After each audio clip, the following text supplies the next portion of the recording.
Pues 12:36 de la mañana, una hora menos en las Islas Canarias y volvemos otra vez a Área Financiera. Vamos esta vez con la entrevista. Buenos días, Verónica.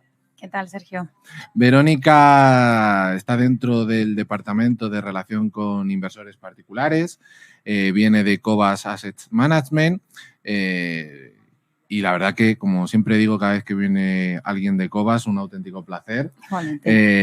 Una forma que siempre digo, la cual explicáis todos los que venís, pero bueno, también a través de las distintas iniciativas de Cobas, lo que es la economía y las finanzas, pues para ayudar al particular para que al final entienda lo que está sucediendo. Sí, nos preocupamos mucho en efectivamente divulgar la educación financiera, porque al final es verdad que pues bueno, por desgracia digamos que hay bastante desconocimiento y bueno, además creo que la filosofía que seguimos en Cobas es bastante sencilla de entender para el inversor particular y bueno, pues aprovechando también ese posicionamiento, pues tratar de poder involucrar al inversor lo máximo posible y acercando efectivamente todo tipo, ¿no? No solo nuestras inversiones, nuestras carteras, nuestro posicionamiento, sino en general pues cualquier tipo de conocimiento y pues que se puedan empapar un poco más de cómo funcionan en los mercados financieros y estas dinámicas.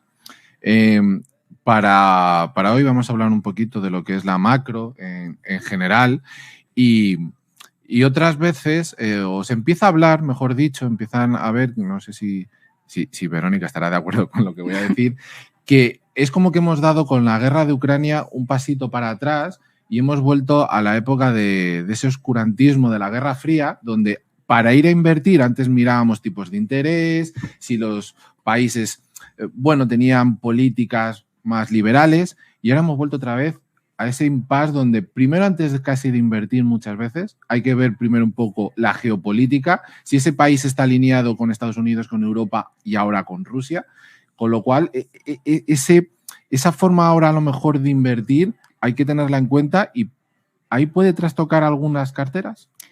Bueno, a ver, yo creo que en general el marco de inversión está cambiando por completo, no solo por la invasión de Rusia, o sea, de Ucrania por parte de Rusia, sino en general un poco el escenario que tenemos ahora, ¿no? Venimos de pues 10 años o bueno, más de 10 años con unas políticas acomodaticias que digamos que el régimen financiero lo que ha prevalecido ha sido tipos de interés por los suelos, tasas de inflación mínimas y un crecimiento medio moderado, ¿no? Desde la gran crisis financiera, más o menos.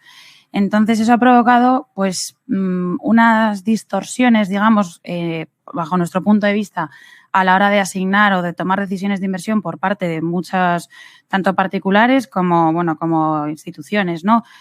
¿Por qué? Porque al final, digamos, este dinero fácil lo que fomentaba era que todo valía, ¿no? Y daba igual la rentabilidad del negocio, la valoración del negocio y ahora, bueno, pues parece que eso puede estar cambiando. Y desde luego parece que las políticas monetarias, bueno, ya han empezado a cambiar, no por parte de todos los bancos centrales, pero sí que van a ser bastante más restrictivas y eso, bueno, encarece el precio del dinero y tiene muchas repercusiones a nivel financiero y en todo tipo de activos, tanto los activos monetarios como los activos reales. Y entonces, pues sí que hay que tener bastante más cuidado dónde posicionas tu dinero. Nosotros nunca basamos las decisiones en este tipo de conceptos ni geopolíticos, ni términos, ni políticas monetarias por parte de los bancos centrales, elecciones, porque es impredecible. Entonces, es una pérdida de tiempo, digamos. Nosotros lo que hacemos es invertir en renta variable, en negocios que tengan barreras de entrada, sobre todo que puedan perdurar en el tiempo y que en compañías que por algún motivo estén infravaloradas. Y ahora eso está demostrando que, bueno, tiene una resiliencia, ¿no? Esa inversión y que está saliendo favorable en este escenario actual, pues porque sí que se empieza a priorizar efectivamente la rentabilidad de los negocios, las valoraciones de los negocios y, bueno, digamos que las dinámicas pues se están modificando bastante más rápido de lo que podíamos haber pensado. Para todos aquellos que a lo mejor no lo sepáis, vamos a decir que la filosofía que nos está comentando Verónica tiene que ver con el value investing, ¿no? Con esa filosofía de intentar encontrar negocios que quizás ahí es donde ha derivado a través de los años un poco el value. No siempre van a estar infravaloradas, pero sí que pueden estar a unas valoraciones que no son tenidas en cuenta por el resto del mercado, pero eso no quiere decir que estén infravaloradas, pero que tienen potencial de crecimiento y en función de ello invierten. Hablabas de esa cantidad ingente de dinero que hay en los mercados y yo ayer me sorprendía, antes de ayer, perdón, el lunes, porque el domingo la presidenta del BCE ha soltado una frase que ha pasado, yo creo, muy desapercibida y no sé si nos debe de asustar o ver que a lo mejor Europa no lo hace. Es decir, vino a decir que a lo mejor subir tipos de interés como estaba haciendo Estados Unidos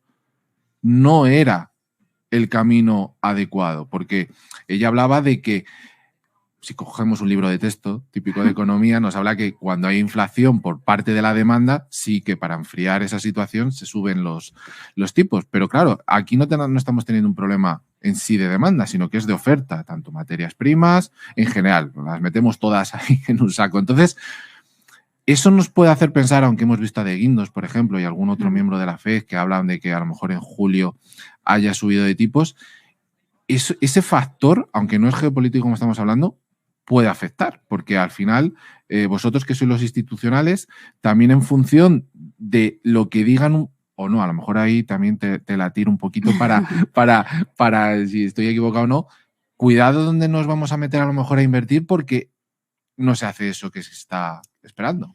A ver, efectivamente, Sergio, el BCE, digamos que se está refugiando un poco en que la inflación se está derivando fundamentalmente por un problema energético y que no es por un sobrecalentamiento de la economía. En cierta parte es cierto que tiene razón que en Europa el porcentaje que viene explicado de estas tasas de inflación tan elevadas que estamos viendo, el componente energético tiene un peso muy importante, superior al de Estados Unidos, que sí que es verdad que afectan otros factores y otras variables, como se está viendo aparte de alimentos, ¿no? Digamos, inflación subyacente.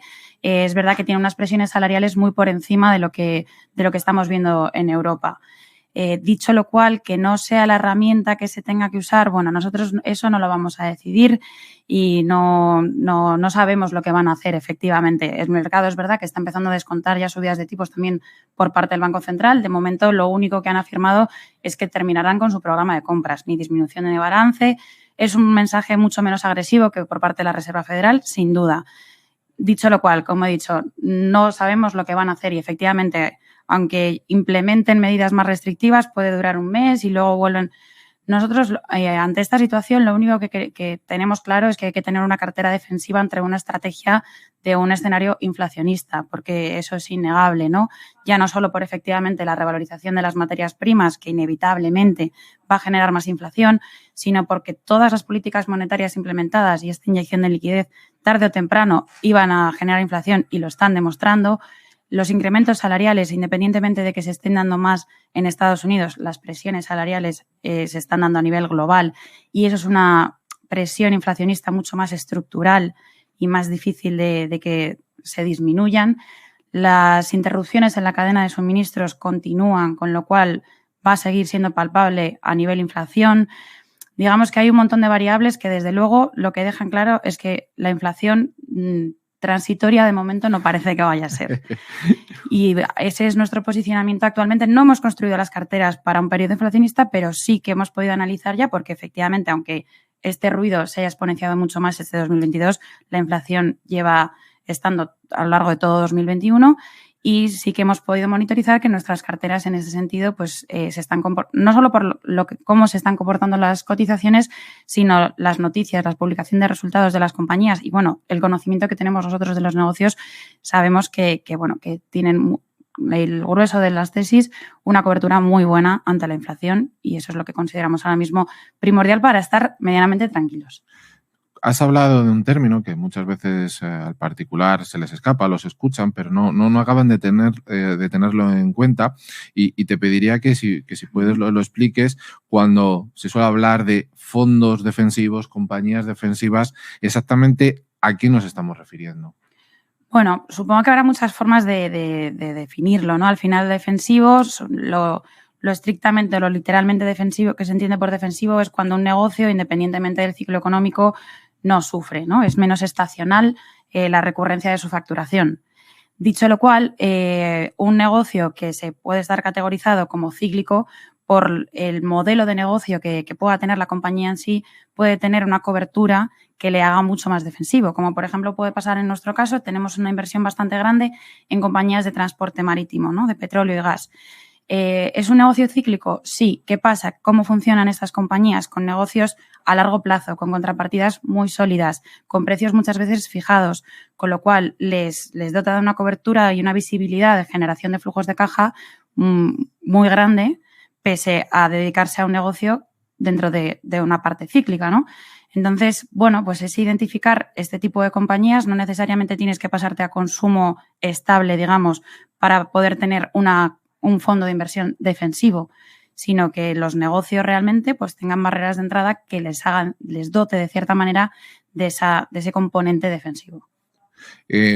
Cuando me has hablado ahora del transporte marítimo, etcétera, cuando vosotros llegáis a determinar que vais a comprar la compañía, digamos, el proceso para llegar a comprar esa compañía parte de ciclo económico, cómo está el sector y luego ya veis compañías, o lo hacéis al revés, veis, tenéis a lo mejor, que podría ser lógico, que no digo que tenga que ser así, es decir, vosotros tenéis, entiendo que tenéis varios compañeros, distintos analistas para distintos sectores, y luego esos analistas quizás podrían hacer como un screener para determinar qué empresas, según, pues como has hablado, entiendo que mirando quizás flujos de caja, una serie de parámetros, les dan una serie de compañías y a partir de ese estudio de las compañías, 3, 4, las que sean, ya van subiendo hacia arriba para ver el sector. Más o menos, entiendo que es una parte a lo mejor secreta. No, en absoluto, en absoluto.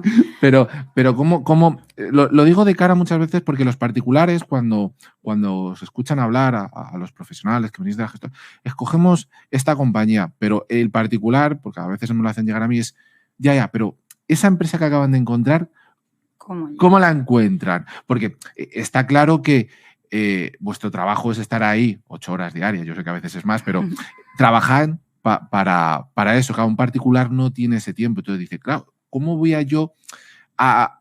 Bien, es verdad que yo sé que hay otras partes cualitativas, como entender el equipo directivo, etcétera, que las gestoras ahí tienen acceso, porque además aquí ya también lo hemos hablado, no tienen acceso a poder hablar con los presidentes o expresidentes, pero sin llegar a tanto nivel, más o menos cómo es un poco el proceso de selección de una compañía. Pues eso, para nosotros es totalmente lo que se llama bottom-up, que es eso, de abajo a arriba, ¿no? Porque como he dicho antes, como a nivel macroeconómico, la incertidumbre normalmente, por mucho que vayan bien las cosas, es imposible anticiparte a qué puede suceder en todos los niveles, pues nunca vamos a basar una tesis de inversión sesgándola ante ese tipo de acontecimientos, todo lo contrario. Entonces, lo que hacemos es seleccionar compañías. ¿Cómo seleccionamos compañías? Al final, el equipo de inversión lo que se dedica muchísimo tiempo a leer, ¿no? Y a raíz de eso, pues surgen ideas.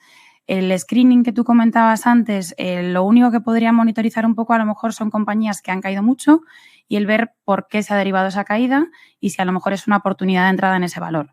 Pero por lo general, pues eso, a raíz también de, por supuesto, informes de casas de análisis, pues van identificando oportunidades de inversión en compañías nicho. Y sí que es verdad que a raíz de encontrar una idea de inversión en una compañía y estudiando la competencia, que es fundamental para determinar si las barreras de entrada de una compañía son sostenibles en el tiempo, que al final es una de las variables que más va a determinar la rentabilidad de una inversión, sí podemos encontrar otras ideas de negocio y otras oportunidades de inversión y implementarlas, meterlas en cartera, ¿no? Y nos ha pasado. Pero nosotros no basamos nunca las tesis de inversión a nivel sectorial. Lógicamente, si analizando una compañía identificamos que están en la parte baja de ciclo y que puede haber muchas más compañías en la misma situación que estén infravaloradas y que pues vengan buenos tiempos, digamos, en bolsa para ese sector, pues lógicamente al final, en cierta manera, sí que construyes una tesis sectorial, pero no porque primero hayas estudiado este sector, sino la idea de inversión siempre se encuentra en el negocio. Y nosotros consideramos que es, bueno, una de las formas que mejor protege nuestro dinero, porque no estamos apostando, ni es especulativo, ni seguimos modas, que al final muchas veces es muy difícil, ¿no? No dejarnos influir por este tipo de de visiones, al final, pues lo estamos viendo ahora con toda la tecnología, por ejemplo, ¿no?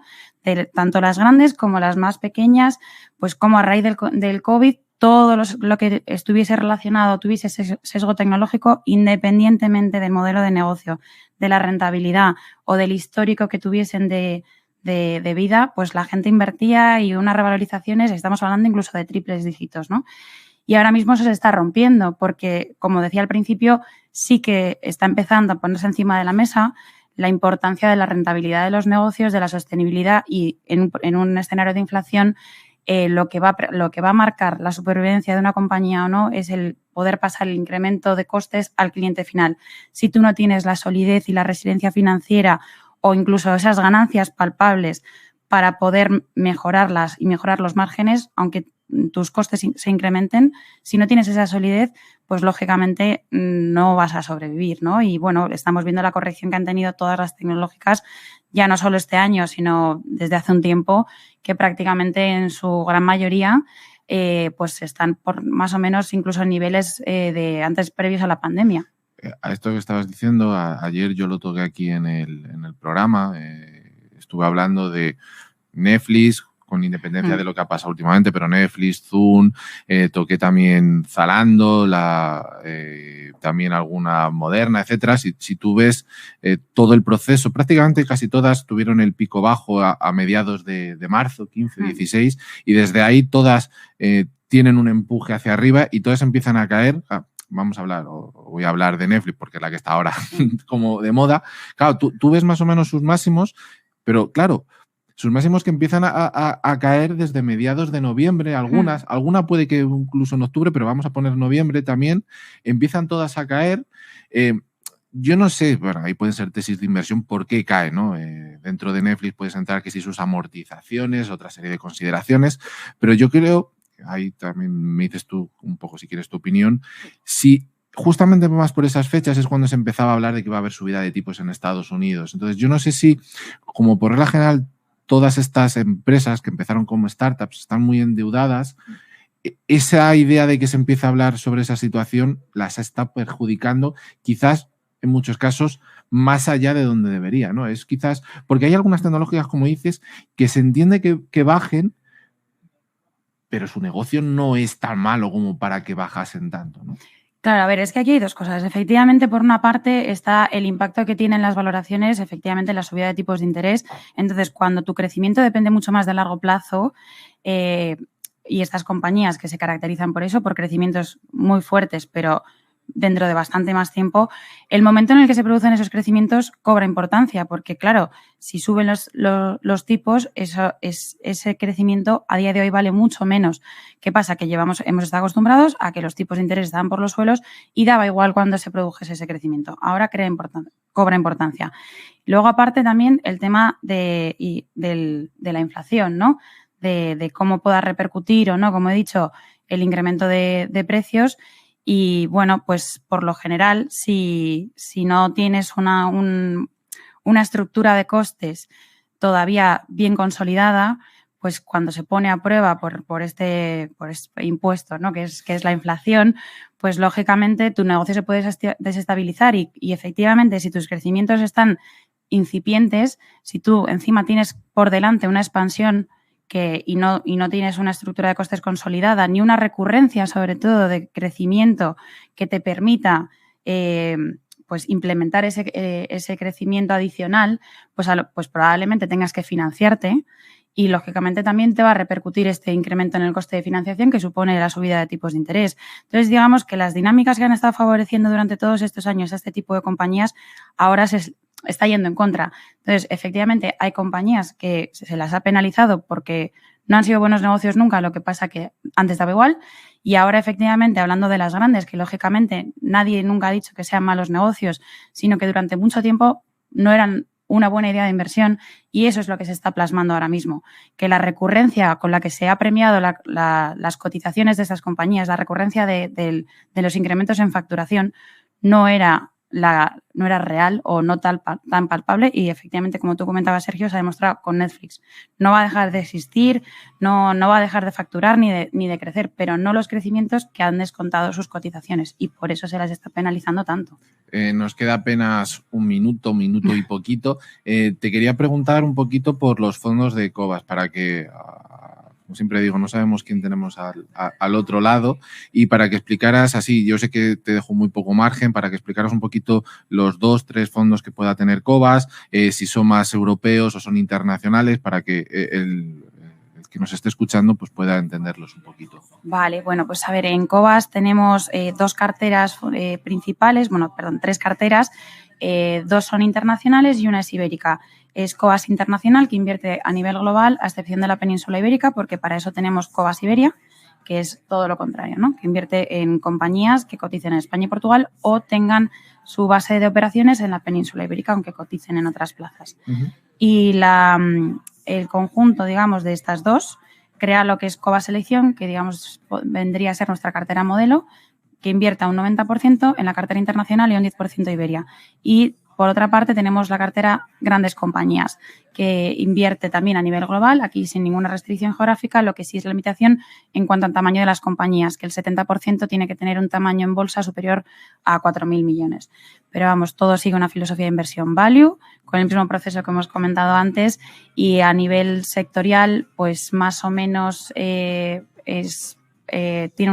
todas ahora una ponderación en materias primas importante, pero, como he comentado, el carácter defensivo a la inflación por los negocios que componen todas, la verdad que lo cumplen y lo están demostrando la evolución de los fondos.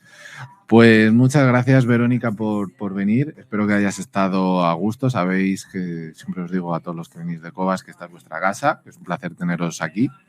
Muchas gracias y gracias a vosotros.